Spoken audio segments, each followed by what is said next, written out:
Let's keep the atmosphere light and respectful. Maraming salamat po. Simulan po natin. Kay Erwin Ogawa, Nurse Almo, Kate Adahar, and Richard Paglikawan for our first batch. Erwin Ogawa from Hi Anong Rita, Ganap? Erwin from Anong Ganap from Viva. Yes, Okay, sir. so syempre, first question, i-refresh mo muna kami about your showbiz journey. Bago yung mga matitindihan tanong. Refresh muna about your showbiz. Warm up muna, yes. Tayo. I-refresh. Yes. Well, of course, I started, I was just 10 years old. I joined the singing contest in QTV 11 by po yun. It's called Popstar Kids. Fortunately, yun, I won the competition, and after that, nagtuloy-tuloy na po yun. Nasama ko sa SOP, nakasama ko na sa isang entablado yung mga iniidolo ko at dating pinapanood ko lamang sa telebisyon, hanggang sa pinaarte na po nila ako, and then the rest is history. 20 years na po yung nagdaan, ano? At yun, nabuo po talaga yung mostly ng career ko po talaga sa GMA7. And syempre, ito na yung question ng lahat. Go. What made you, di ba, decide to switch talaga, no? To try Viva, yan. More on, I really just want to explore new opportunities po talaga, because we all know that Viva po no, has a lot of platforms right now, and syempre they produce concerts, they have musicals, they do series, which is I heard Viva Movie Box or Viva One, and I would really love to try them all. Yun po talaga yung aking naisip at nanggagaling sa puso ko. Thank you. Welcome sa Viva. Salamat See you po. around. Thank you. Maraming salamat po, Sir Erwin. Now, moving on, pakinggan naman natin from GMA Entertainment, Nurse Almo. Hi po. Hello. Good afternoon. Nung kausap ka ni Boss Vic tama, ano yung mga na-promise niya sa'yo? Meron na ba na exact na projects or ano? Ang na-promise po talaga sa akin ay kapag na ito po ay magiging pangalawang tahanan ko din. At yun po din talaga yung naging importante po para sa akin. Yes, hindi po madali na kahit papano po ay umalis po ako, no, sa Sparkle, hindi naman po sa GMA, because ang Viva naman po ay open naman po sa lahat. I can still work po, no, sa iba't ibang network. Pero isa po yun sa importante sa akin na gagalaw po ko sa isang lugar na alam kong it also feels home. And malaking bagay po sa akin na, you know, my late father also worked here for a long time. And malaking bagay po yun sa akin na siguro kahit papaano pag nandito ako, alam kong kasama ko siya. Yun, nalinaw mo na siguro yun yung isang mga gustong tanong talaga. Hindi ka naman naalis sa GMA. Ngayon na Viva artist ka na.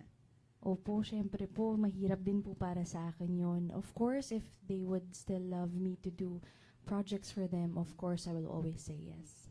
Yes po. Isa sa mga strength ng Viva is yung right now is producing concerts. Meron ba sa lineup ng projects na binigay sa iyo yung pagkakaroon ng concert? Of course, yes, I would, yes po. And I'm very excited with that.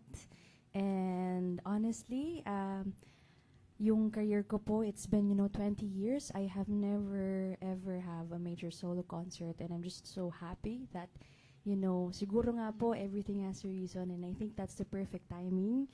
And alam ko po that God blessed me with this, because God bless me with, the great people and right people para po talagang sobrang special yung magiging first ever concert ko. And lastly, sa 20 years ng career mo, ano yung pinaka-highlight or ano yung pinaka-memorable for you?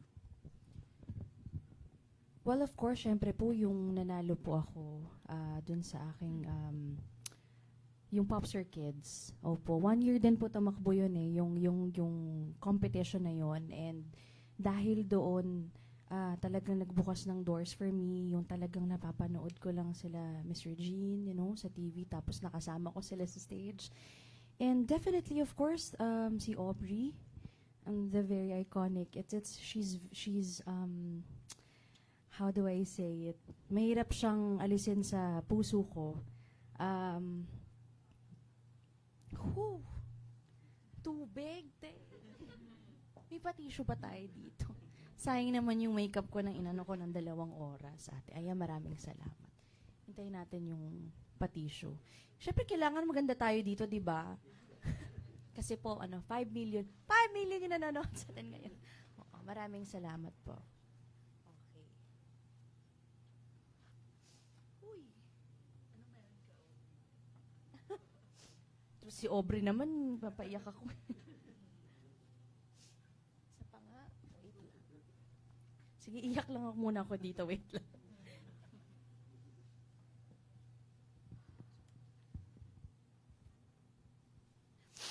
Of course, Aubrey opened a lot of doors for me. Hindi rin po biro yung nabuo namin ni Ken. And of course, deserve naman din no, na ma-mention ng tao dahil iba-ibang klase yung rapport na nabuo namin and the chemistry and the projects that we did together. And people love them. And of course, I'm very, very, very grateful with that. And of course, my AOS family, they will always be part of, the highlights of my career. Sila yung kasama ko sa loob ng ilang taon. Every Sunday kami nagpo-perform and hindi lang siya work eh. I really gained and I built family and friendships there, and that's very, very important for me. Thank you po. Okay. Kayo kasi yung nakakakita. Okay pa. Mga pa ba akong tao? Maraming salamat, Rita, for sharing with us and being so open and honest. Thank you. Okay, do you want some water? Do you want some water? Laban na to. Okay. Hindi tayo kay Madam Chuck. Okay, sige po. Now, moving on to Random Republica from Kate Adahar. Hi, Rita. Okay. Ano yung, does this mean na you'll be focusing more on singing talaga than acting? Kasi syempre, ang dami na rin nagmahal sa'yo sa pag-arte mo. Maraming salamat po. Ako po honestly, gusto ko pong gawin lahat. And as kung ano pa yung paggawa sa akin ni boss, basta hanggat kaya ko gagawin ko. I'm so ready for everything. And in terms of singing and acting, ano yung mga bagong genres na gusto mong i-explore? Ano yung mga bagong bagay na gusto mong magawa now that you're with Viva? Ito po ay sa singing po, no? Both singing and acting. Sa genre po, siguro when it comes to acting,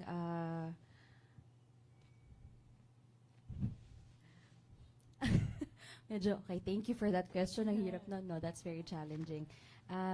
Ako talaga, basta po, magandang material at yung alam kong talagang mailalabas yung best in each actor. I'm so willing to do that. And sa music naman po, I'm very, very happy because nasabi ko na po to nung kahit nasa GMA pa ako, meron na talaga akong nakaprepare na album. If you remember that, and it's all written by me, music and lyrics, and I'm very, very excited that I'm gonna do this with Viva. So, yun yung isa sa dapat nilang abangan. Finally, no, after, I think 2 years, malalabas ko na yung matagal ko nang kinikwento sa kanilang album. Yun. And also, ano yung mga, how did motherhood change you as an artist? Wow, thank you. I guess talagang kahit ano talagang dumating sa'yo, haharapin mo talaga. Yung alam ko sa sarili ko na may tapang din talaga ako. Pero nung naging nanay ako, may mas itatapang pa pala talaga ako, no? Lahat gagawin mo talaga para sa kanya. Mostly para sa kanila. Hindi na para sa sarili mo. But yun din, it's also a reminder for me that para mas maalagaan ko siya at maibigay ko yung gusto ko at deserve niya, kailangan ko rin alagaan yung sarili ko. And yun yung mga natutunan ko. Yes. Congratulations. Thank you so much po. Thank you. Thank you so much, Miss Kate. Do you want to bring in the water? Ay, pwede. Bring in the water. The water. Thank you, Chalk. Okay, so ngayon po is, banggitin ko lang po ang batch 2. We have Richard Paglikawan, Irvin Santiago, and finally, Alan Policarpio. For now, Congrats. Nag-graduate na, no? Batch 2 eh. Okay. ngayon naman from Lionheart TV, we have Richard Paglikawan. Hello, Rita. Yes po. Good afternoon. Good afternoon. Siyempre, hindi joke yung 20 years mo with Sparkle. Kumusta naman yung pagpapaalam mo? Kanino ka unang nagsabi? Of course po sa aking managers, they know everything naman po. At okay naman po sa pagkakaalala ko. Okay po kami, nakapagpaalam po ako ng maayos. At na-explain ko po sa kanila kung bakit po ako nandito ngayon. Yan po. Okay kami. And siyempre yung family mo, kumusta yung reaction? It's also hard for them, no? This is something that I cannot do alone. And of course, I needed their advice and their opinions. And I'm just so happy that they're here today with me. And I just want to honor my family, of course, for always supporting me.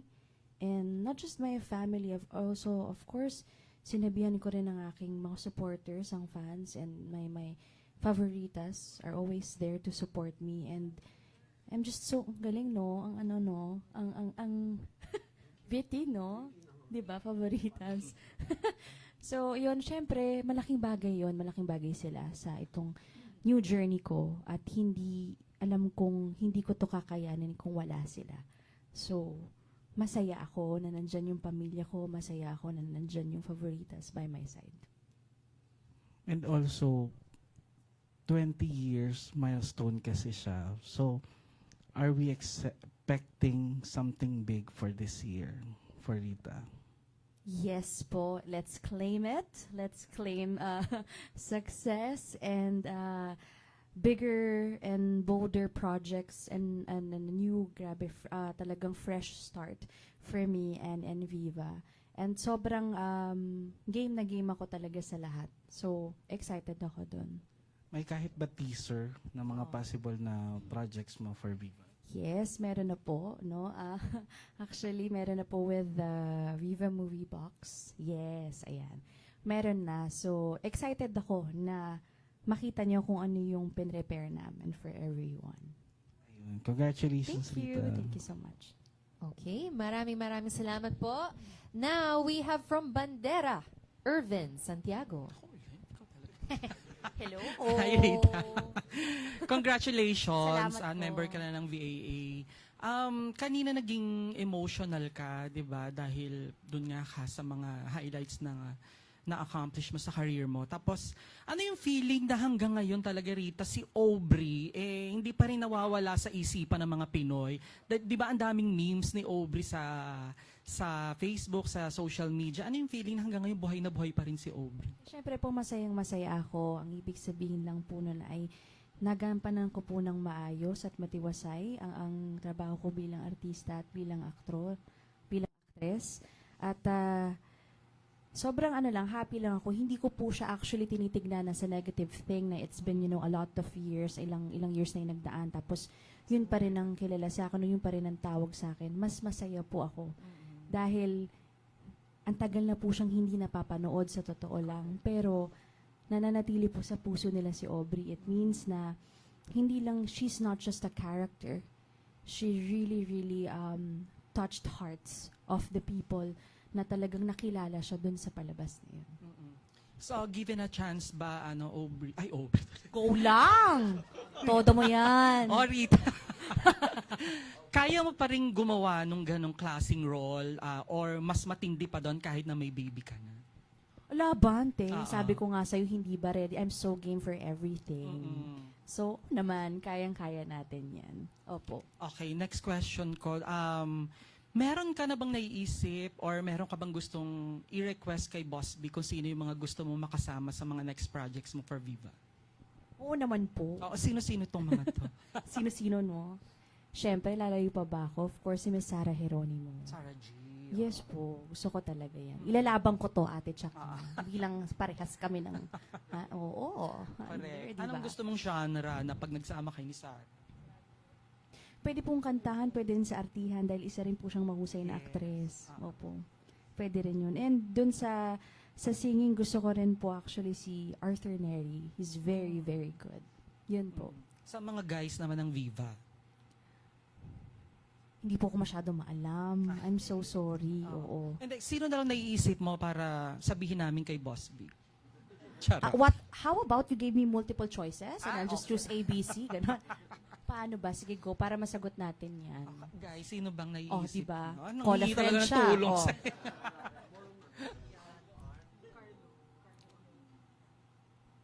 Sino pa ba mga Viva?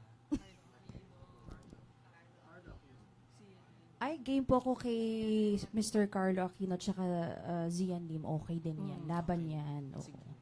Okay, for my last question, gaano ka-happy yung heart mo today? As you can see, he's here and Yes, very oo. supportive. Thank you so much. Hindi ba? So, sobrang saya. Hindi lang naman din si Mac. And I'm very happy because, you know, my family is here, my tita is here, and my mom is watching online. And of course, my son. Yes. Definitely, if he's, iiyak na naman siya eh. Ay, ayan na naman. Pasensya na. Okay lang. Galing-galing mo talaga magpaiyak. Happy nga, di ba ang tanong mo? Umiyak naman ako kaya bigla. Di, pero masayang masaya. Wala na akong, sa totoo lang, grabe po itong blessing to have a fresh start. And it's just so important to have a fresh start and new journey with the most important people in your life. Yes. Thank you, Rita. Thank you so much. Yun na yun. Gusto mo pa ba? Okay. Go! May, yung, Laban natin to, sige, laban ko. Hanggang dinner. ilaban ko na, Rita. Sa punto ba ng buhay mo ngayon, naiisip mo na ba yung mag-settle down or magkaroon ng, Tanungin natin ng siya. Charot. husband? Ikaw muna. Ako muna, so Oo. tatanungin din natin siya. O Yes, go. later Ready ka on. ba sumagot? Comfortable ka ba? Pwede, may isang microphone pa naman dito Ayan, eh. pwede bang paupo? Okay, talk show na ito.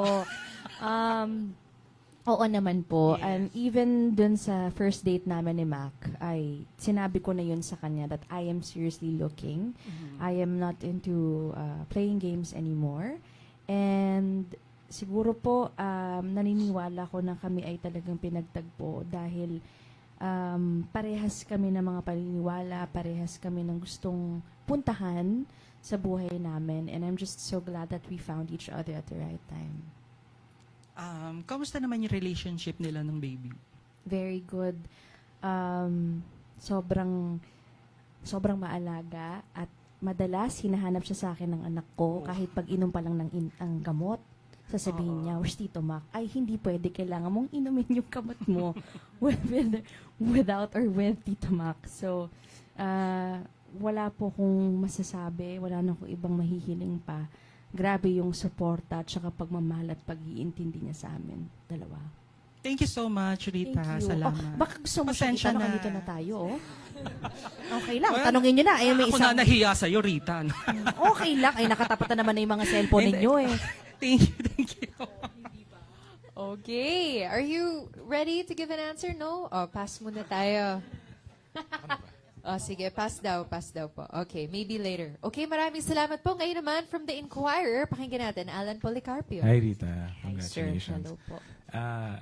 Parang a few years ago, ang ganda ng momentum ng career mo. Ang daming sunod-sunod na projects and talagang umingay yung pangalan mo. But as we all know, may mga personal challenges na dumating. So, paano mo yun hinarap? And when you look back, do you think parang nasasayangan ka ba na parang medyo naputol siya yung momentum? Hindi po. Hindi para sa akin. Dahil kung dun sa ginawa ko, that's something that would may ipinaglaban lang naman ako that I think that it's worth fighting for, and it's my right as a woman. And I don't see it honestly as a like a negative thing or parang na-stop yung momentum. I did that not just for myself, but it's also I would really, really want to be a reminder for every human being, you know, na nakaranas nun, that okay lang, may boses tayo. Pwede mo siyang sabihin out loud na hindi sila nag-iisa. Kasi andito din ako, nangyari din siya sa akin. So I don't see that as a negative thing. In fact, that actually made me even more stronger as a woman. Kasi I was also thinking din yung mga sa family mo rin, yung sa health ng ano mo. So, ng mom ko. Oo, parang Oh, diba, my mom is doing good. My mom, she's a breast cancer survivor. And yeah, sobrang nagtutulungan kami magkakapatid to really take care of her with the food and everything. And ibigay din talaga yung kailangan niya, no? But we're very happy kasi sabi ng doctor niya parang 2 gamot na yung nabawas sa kanya sa mga maintenance niya. So it means that she's doing good. And yun yung isa. And with my son as well, yeah, he's doing great. Sobrang lumalaki siya. He's very, very sweet. And I must say, gifted as well. Kasi wala pang 1-year-old si Uno. Nasa tono na siya. Sinasabayan na niya yung mga nursery rhymes, ganyan. Tapos, pagka narinig niya ng 2 beses lang, no, memorize niya na kagad yung kanta, alam niya na kagad yung tono. So sabi ko, okay, mukhang may pinagmanahan talaga siya. Ayun. Pero yun na lang, where did you parang draw strength yung mga Of course with challenges God, na yan? yeah. Of course with God. I wouldn't be here without the grace of God talaga. And yun lang talaga. And hindi, again, I cannot do this alone. I have people with me, beside me, who are praying with me and praying for me. And that's a very big thing. And ever since naman po, I'm very vocal with my faith. And of course, may mga times na ako, ang hirap din talaga magsalita about my faith kasi dahil nga vocal ako doon and hindi po ako nagiging vocal at times pag alam kong, you know, I'm struggling. Syempre, we all have our personal relationship with Him. And it's hard kasi po alam ko po, I'm very aware that I have supporters. I gained supporters because of my faith and because of my voice. Kasi nga, I'm very vocal with that. And that's why I'm very very careful po with that. When I know that personally I'm dealing with something important, or I'm struggling with something with our relationship, with my relationship with God. It's hard to, you know, say things. Ayoko naman po na mag-share ako ng mga inspiring things para lang po masabi na okay ako, but in reality alam ko namang hindi. And hindi ko po kayang gawin yun. And ever since, I'm always true as much as possible. Kung ano po yung totoo, doon ako. And kanina sinabi mo, it feels like a fresh start or a new start. Bakit mo nasabi yun? Dahil po sa loob ng 20 years, isang lugar lang ang napupuntahan ko. Sa loob ng 20 years, super familiar faces po lang ang nakikita ko. Of course, pagdating ko with dito talagang, I see some familiar faces. Of course, I'm very happy with that. But of course, syempre po, yung unang tapak niyo pa po dito sa building, syempre po talagang ramdam mong iba, iba, pero of course in a good way. Kasi nandun po yung respeto, naramdaman ko po yun, nandun yung paghanga, yung paniniwala sa'yo as an artist. Yes. Okay, thank you and congratulations. Thank you. Thank you so much. We have one more name added to the list, and that is from TV5. We have Von Belinario. Hi, Rita. Hello po. Congratulations and welcome you. sa VAA. Kanina, habang hinihintay ka namin, pinag-uusapan namin yung young Rita sa Popstar Kids. Pinanood namin mga lumang video mo. Taray. Pati yung grand finals mo, kumanta ka ng Stand Up for Love. Iba nga. O, Thank you diba? so much. So ito, 20 years, anong gusto mong sabihin si Rita ngayon, gusto mong sabihin kay Rita na 10 years old? Taray. Pang ano, no, te? Yung Tsaka yung ano yun, pang slambo. Diba? Te, okay. Ito ba yung 10 years old? Tama ba? Yun yung gusto mo? Ano gusto mo sabihin sa ng mensahe kanya? mo sa 10-year-old Rita? Ay, good job! 'Di ba? You did the right thing. So, nagkamali ka man. May mga bagay man na nadapa ka. Pero that's part of it. At hindi ka matututo at hindi ka magiging mahusay sa isang bagay kung hindi ka muna magkakamali. At gusto ko lang sabihin na go lang ng go for the gold, for the opportunity, hanggat wala kang tinatapakang tao. Maging mahusay ka lang palagi. And mahalin mo lang din yung ginagawa mo para mamahalin ka rin niya pabalik. And I think you're okay. Ito, second question ko naman. Maraming nagulat at natuwa nung napanood ka namin sa ni Mac sa Itbulaga last weekend. Sumali kayo sa Gimme 5. Na natalo, no? Na natalo. yung tanong niyo yung mga nakakita sa Facebook profile. Eh kasi nga, hindi naman kami doon nagkakilala, kaya... Diba? Pero Hindi pa namin nakakatuwa. How's the experience going back sa Itbulaga na yung Itbulaga rin may bagong tahanan na with TV5? And simula na rin ba ito ng projects mo or more appearance mo with Mac sa mga projects soon? Well, of course, I would love to. Of course, I would love to work with him, in the future if there's possible collaborations. And who am I to say no? 'Di ba? Kapag kung makikipagtrabaho ka sa taong mahal mo at importante sa iyo, bakit hindi? And I am so honestly excited for him because he's a great basketball player, and I see so much passion and yung heart niya talaga sa paglalaro nandoon. And I know na nakikita rin yun ng ibang tao na talagang basketball fans. So, I would also love him to, love him to shine on his own. And ayoko rin naman po na parang makikilala siya not just because of me, because ever since naman nagkakilala kami, he's already a star player. And he's been doing the thing that he loves. And I'm just so happy that, na if there would be a chance for us to shine together, of course. Yes, please, Lord. Amen. Yeah, I would love to. Congrats, Rita. Thank you. Thank you so much. It's been a wonderful afternoon. Ayun na yun? Yes. But of course, before we say goodbye,